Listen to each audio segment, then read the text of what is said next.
Here's a quick and simple explanation of the week 6 project. So there are two sets of LEDs. These are the 4 steps in the sequence and they're in green. These are 3 LEDs which correspond to which sequence we're on. You could also interpret it as what channel we're on, depending on how far you get in the creation of this sequencer.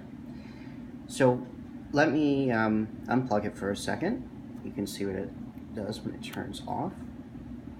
And I have in the setup a quick digital write to the first one so it turns on, so we at least know when starting up that we're on the first.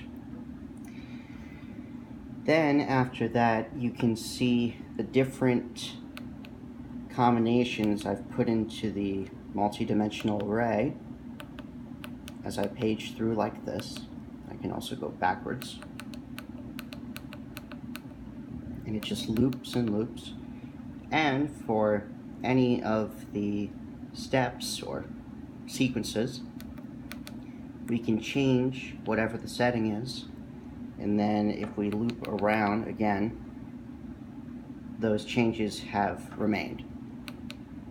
So this is step 2. Let's make step 2 just that one. So now as we go around, when we get back to step 2, it's there. Step 3, let's make step 3 that. So if we go around again, it's still there. And that is this week's project.